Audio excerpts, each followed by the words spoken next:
BetOnline is your number one source for all your summer sports this season, from MLB, golf, NBA, and NHL playoff stats. All the latest stats, news, and scores are available to you to follow your favorite teams. So get the latest odds and lines, including the latest team matchups, player props, and odds on just about every sport out there. Head to the website today or use your mobile device to get in the action. BetOnline, where the game starts. And here's another thing, bro, and this can happen to everybody, and it has. You know, you never know what you're going to get in the draft, and the guy you guys drafted sucks. Oh, don't get me started. We got for Thompson. We got the lesser Thompson. What the Pistons did is what the owner did is like he tries to make it, he wants to tank, but you can't like say we're tanking. You hire a coach that doesn't want to be there. You play guys and guys that should be, and all of a sudden you suck, and now you get more things. We should be on the same timeline as Orlando. And so for Orlando to be in the playoffs and pushing the team to 7 games while we're sitting there having the worst season in franchise history this far into a supposed with a player who is a legitimate 5-tool player. Like Kate Cunningham is a legit NBA all-star level player. I've watched enough of his games. I've seen enough bad Pistons basketball to know a good player. Like, it's really sad, and I don't see any quick turnaround there. Oh, let me just say this. Well, we saw how Wemby turned out, right? I think you guys have the first pick, or what pick do you guys have? The lottery is, I think, Sunday. So that's right. Because if you can get that French guy, he's 7'1", he's playing in Australia. They say, and then the second guy that they're probably going to draft is another French guy. Yeah. How incredible is that? It's like that's the dream team. You don't seem impressed with this guy, right? You don't like him? I don't trust our organization. His name is Sar. We're an organization. You think you're going to get the first pick and pick the wrong guy? Is that what you're saying? Yeah. Wow. I have Marco flashback. Wow. So let me ask you this, Katz. When we were talking about, how like it's that thing where, you look like you're ready to take the next step, you lose, and the next year you take things. Bro, what are your thoughts as the Detroit Lions coming out of the draft? And what's Bro, I love Detroit. I was with you this whole year. And let me just say this. I have to say this. One of my favorite, I used to work in the Orange Bowl in Miami. I don't know if I ever told you that. Okay. Yeah. And I used to go there really early so I could get on the field because I knew the Dolphins and I knew University of Miami guys. So I could just throw the ball with the guys and just be there. Bro, with the exception of Earl Campbell, who I saw live, I've never seen a more exciting player than Barry Sanders. Bro, he's one of my all-time favorites. And, of course, Megatron. Yeah. 2 Hall of Famers forced into retirement early by the incompetence of one organization. No. Hey, I got some inside information here for you. I got inside information, right? So I see a kinesiologist back in Atlanta. The guy's he's like, it's a medical chiropractor. Like they do testing on you, right? Bro, you know why Calvin Johnson quit? Well, why he retired early? No. Because they played. Detroit wouldn't trade him. They played on turf, and he said, "Dude, because my feet just hurt all the time. It hurt to walk. I couldn't like it hurt. His feet just like what a shame. I had to. What a shame. Put him position now. But he wouldn't talk to them for years. Yeah, because they were like, think about that. Yeah, they left with bad feet. It hurt. They took the money back from him. Yeah, it hurts to play here. It's like, well, somebody who plays that has grass, so they wouldn't do it. So it's like, okay, fine, I quit. Jeff, let me ask you one question. I'll ask DI too. All three of us that we love basketball. Like I've literally been watching basketball since I was 6. Okay. Right now, out of all the commentators, who are your favorite two to listen to that you really enjoy what they're saying? Because so many talk.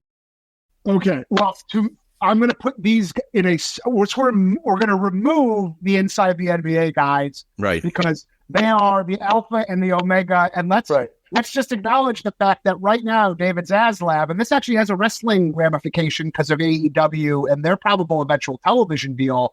David Zaslav and the way he has played this NBA negotiation, you might not see Barkley and Shaq and Ernie and Kenny together again after this. And that's incredible. And if I was the NBA, I'd be furious because I'd be like, they're the best ambassadors we have. Let's remove them. Prior to this, I always liked Breen and Van Gundy and you mean in terms of like pure play-by-play? Yeah. So the one cool thing about even color. Who do you enjoy listening to? But the league pass, if you watch the Knicks, you get Breen. So it's fun to watch him go and do the local. I like Iron Eagle. I like what's his name from TNT, Kevin Harlan. He's good. Really good. Yeah. And I like Brian Anderson. I like Brian Anderson. I like his bro. You know who I like? Level inside me. Yeah, Reggie's good. You know who I like a lot, bro? I haven't heard him lately, but he's so informative, and I always learn something when I listen to him. Mark Jackson. Yeah. Well, that team, I don't understand why they broke that team up because Van Gundy and Breen, that was a good team. They were. You're never going to replicate. The question to me is, let's assume if Warner Brothers Discovery does lose the NBA, and it came out today that they might actually match the Amazon bid and not the NBC bid, which is kind of interesting because they're gonna be a lesser package.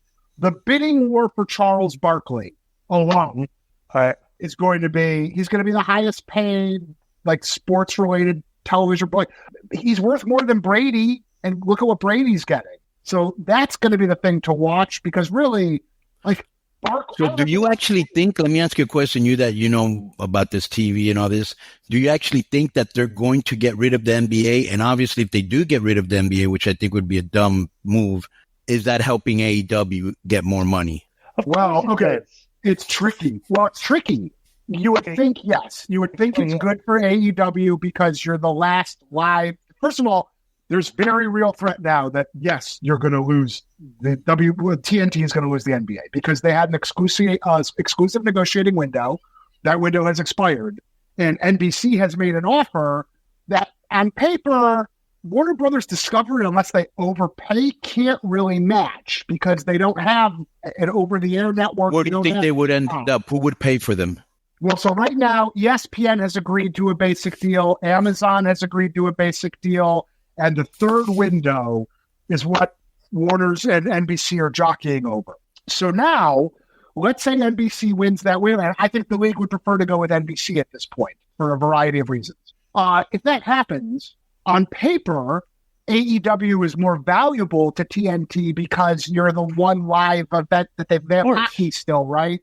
And they have money to spend, right? Yeah. Well, heck, do they? Because the problem is, yes, in theory, but you're also going to get less because I don't know what they get, $3, $5, whatever it is per month for your carriers, right? That's predicated largely on having the NBA, which is their big draw. Right, yeah. If you don't have your big draw, then if you're Charter or whoever, and you go, well, wait, I'm going to renegotiate terms with you. Yeah, I'm paying you $4 a month because I think you have the NBA. Now you don't. I want to pay you $2. Right. Eventually, that's less money off. So in theory, I would also ask, and again, I say this to someone who I don't watch the product. I follow it all through you guys and Cornette and Meltzer and that stuff. If their ratings are down, are you going to overpay? Well, they're not in a good negotiating position right now because their ratings have gone down over the course of time from the time when the and not only that, and I don't know when the window opened, when the negotiating window opened, it's been like this. So like you're going like they haven't been. Are they still exclusive? Can they negotiate with other? Can AEW negotiate with other? Well, since the exclusivity ran out, right? So they can negotiate. It did. Okay. Yeah. They did 700. Why they're not running over themselves to try to get the rights to Ring of Honor, Jeff? Nothing. Like 711,000. Yeah. How much isn't the ring? And again, I'm talking. Okay, because I don't want. Isn't the Ring of Honor audience isn't it the same audience basically? Yes. AEW They're on a streaming service. Yes, it's kind of weird. But they're trying to put over their belts. They're trying to put them over as an organ, and then they're kind of dead. Nobody gives about them anymore. Worry about what you got now. You bought something now. You don't know what. Yeah, you bought something. Go ahead. I had lunch Tuesday, Thursday, 2 days ago with Michael Braverman, who you guys might remember. Oh yeah. He's what's the partner. Barry Bloom's partner. And I'm overdue to get together with Barry. And so we just wanted to go get canters or whatever and catch up. And we're doing some business with Heyman or whatever, just talking. And so I didn't realize they rep a bunch of the AEW guys. All right. So they have like Will Ospreay and Kenny and a bunch of these guys. And so I was just kind of curious even in talking to him, because I remember last time I talked to you guys being like, Are they building any original IP or characters they own? And I asked him, and he's like, not really. And I'm like, we've been talking about that. Like, bro, how could you source that? Like, you're not getting IP. the guy. Yeah, could you imagine if Disney didn't have their IPs or Marvel didn't have they'd have nothing. Dude, imagine you're negotiating. They're Osprey's agents, right? You're negotiating with a guy that has billions of dollars, that doesn't care if the product that he's running makes money. I like how easy is that? Like if you're an agent, your client probably wants to go to WWE, right? But as a negotiator, you go like, dude, you can get probably as much as you want from this guy. Since I have seen you guys last, I actually have seen 2 AEW pay-per-views. I had my buddies came over and we watched one maybe 8 months ago. So that was the first full pay-per-view I've watched of theirs. And I watched the Sting retirement show, which I bought myself. I said, I want to go see Sting retire because I've sent WCW groups. And like, there's tons of talent. There's clearly a lot of talent there. So to me, the shows they were long shows. You felt right.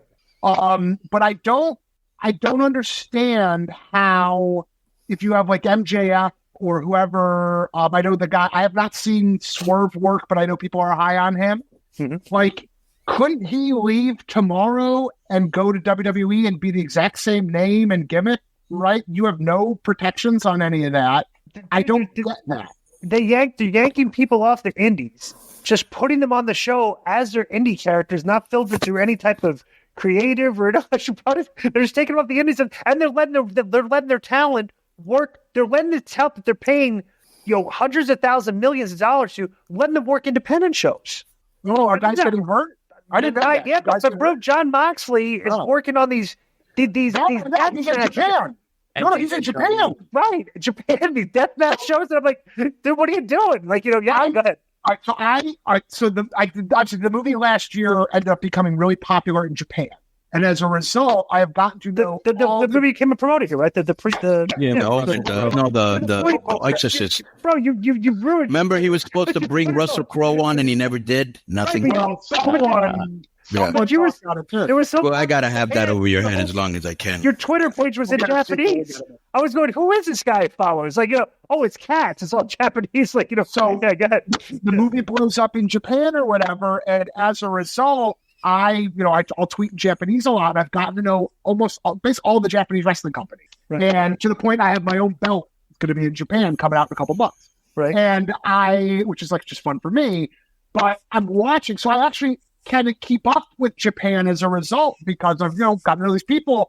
So yeah, but like New Japan, it's all like it's John Moxley and Jungle Boy are now. This is the thing, Jeff. So a lot of wrestlers, as you know, when you're in WWE, all the wrestlers, you can't wrestle anywhere else. It's like you can't be playing for the Miami Dolphins and go play arena football somewhere. You know what I'm saying? But here, since a lot of guys, they're marked for Japan, and that's cool because there was a time when I was too, and they're marked for Japan, or they want to go back to a promotion that helped them when they first started. So they'll do stuff like that, right? But I just feel that when I watch AEW, Jeff, this is the problem I have. It's almost like, when you watch like a really good actor and he's in a really bad movie and you're like, what are you even doing in this movie? The budget ain't that good. The story, like this is kind of beneath you, kind of, or like when you see a real good player on a really bad team, and it's almost like when I see a lot of these people that were in WWE or stars like in AEW, I almost feel like they're in the minor leagues, kind of, He's like controlling every days on the Mets kind of thing. Yeah. Well, I guess.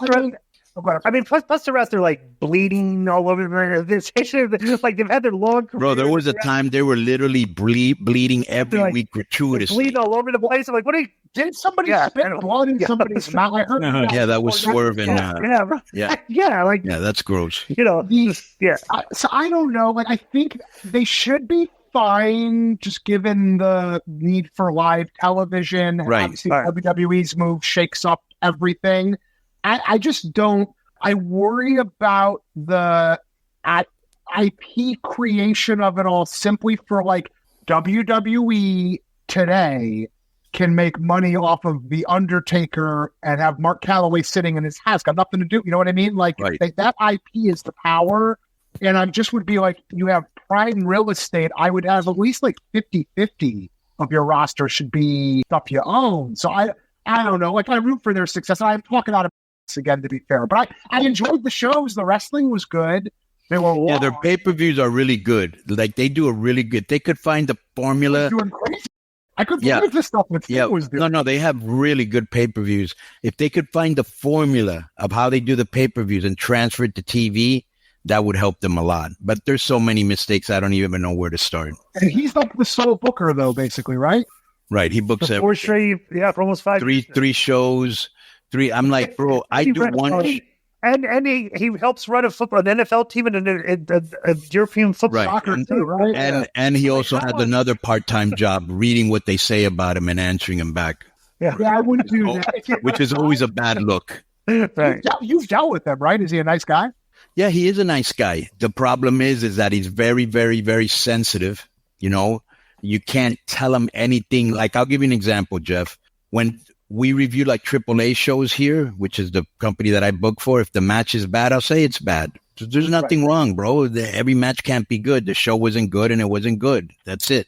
And, if you criticize his product, he takes it personally, like if you're attacking him, that's one thing. Another thing, he thinks he's the smartest guy in the room when he's got way smarter guys around him that he should be listening to.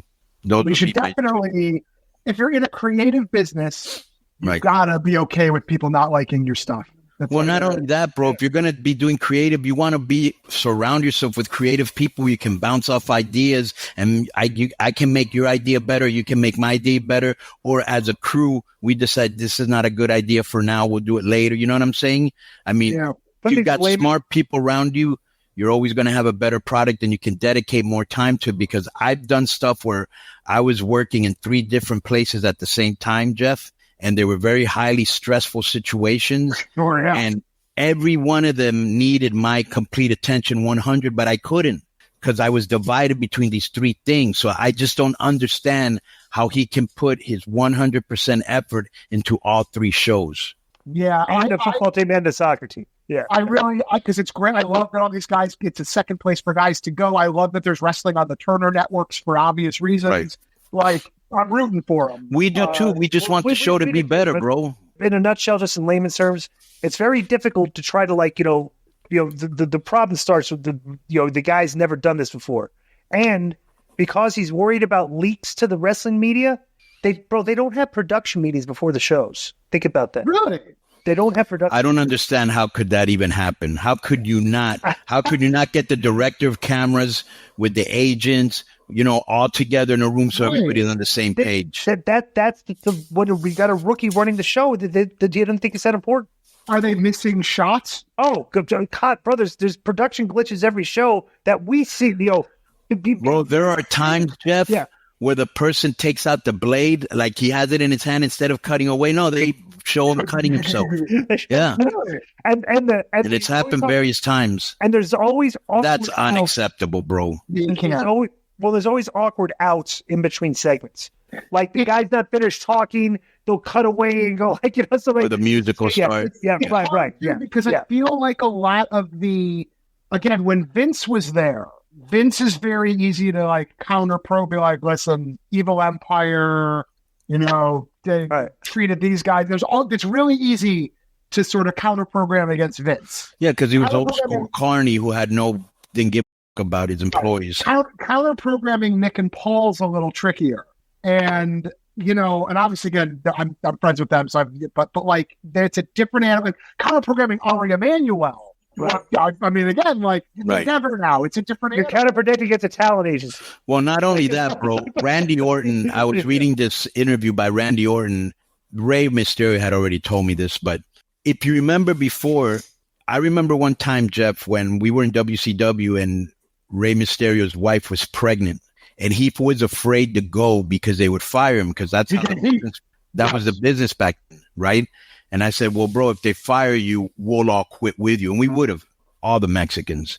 And so he left, but scared, Now they give you time off. And Randy Orton said the other day, Instead of like before, we were trying to run you into the ground, because that's basically what it was. You know, the schedule we were on and the schedule of the guys before us was ridiculous, dude. Oh, yes. That's why everybody was on. And so Randy said, now, instead of running you into the ground, they're looking for ways to make you last. Exactly. Yo, what's up? I just want to thank you guys for watching this clip. Don't forget to hit the like button, leave a comment, and subscribe. And join our YouTube membership for hours and hours of exclusive, unedited, uncensored content. And being a member will help you get involved in our upcoming live streams. Thank you for your support. Thank you for riding with us. I know you got a lot of other podcast choices, be it wrestling or other ones. And thank you for picking us. Boom.